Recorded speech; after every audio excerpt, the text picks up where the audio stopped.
पकाएर ल्याउनु भएछ कति धेरै चाहिँ ल्याउनु भएको लाइट बाल्न न भएन त्यो त लाइट दिएको हाम्रो माछा हेलो हाम्रो साथीहरू आज चाहिँ आफैले झिँगे माछा पकाएर ल्याउनु भएछ गैरी खेतको खोलाबाट खेत जस्तो सोच्नु जाला नामै खेत छ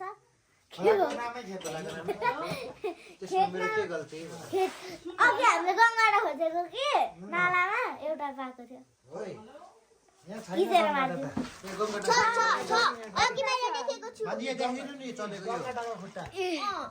खङ्गडेको खुट्टा अब यसलाई चाहिँ पकाएर खाने यो सबभन्दा ठुलो भान्जीलाई म गिफ्ट दिन चाहन्छु मन पकाउन सकिहाल्छ माथि नपक्रिनु है पुच्छर पक्रिनु टोको भने टोको भने चाहिँ यस्तै चाहिँ यता केलाइराख्नु भएको छ आसेङहरूले यति एक प्लेट हुन आँटो अनि यता फोर त्यसको यता फोर छ यता एक टक छ अनि यता प्लेट छ यसको माफ हुन्छ भने अब यसको अब अन्तिम संस्कार हुन्छ अनि हाम्रो पेटमा जान्छ माफ गर्नु हामी चाहिँ यसलाई खान्छौँ खुट्टाएर खाएर अस्ति पनि हामीले खाएको अस्ति पनि मामुले भुट्नु भएको थियो नि सेम तरिकाले मम्मीले पुरै खोर्सानीहरू लाएर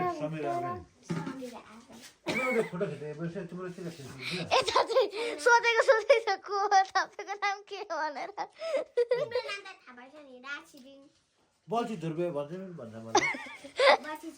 बल्छी धुर्बे आसेङ भन्नु को म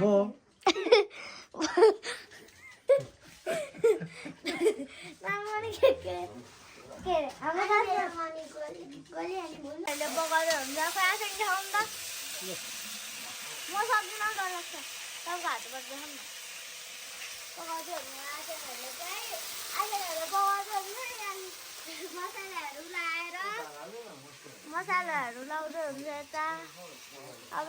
यता चाहिँ मसालाहरू लाउनु भयो कि भएन त्यो थाहा छैन अब म जान्छु कोठामा बनाउँदै हुन्छ अर्ग्यानिक खोलाबाट टिपेर ल्याएको यो चाहिँ यो माछा चाहिँ अर्ग्यानिक खोलाबाट टिपेर ल्याएको हामीले अनि हामीले भन्दा पनि आफूहरूले चाहिँ टिपेर ल्याउनु भएको अर्ग्यानिक खोलाबाट अनि त्यही भएर राम्रै हुन्छ अस्ति पनि यही खाएको हामीले गैरी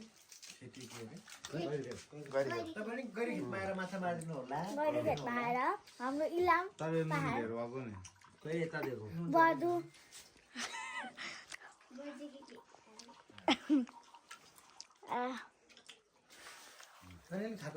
खाएको भिडियो गर्नु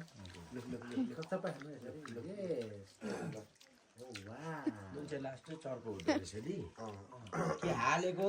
धेरै हालेको नुन सस्तो हुन्छ होइन यो माछा नुन हुन्छ नि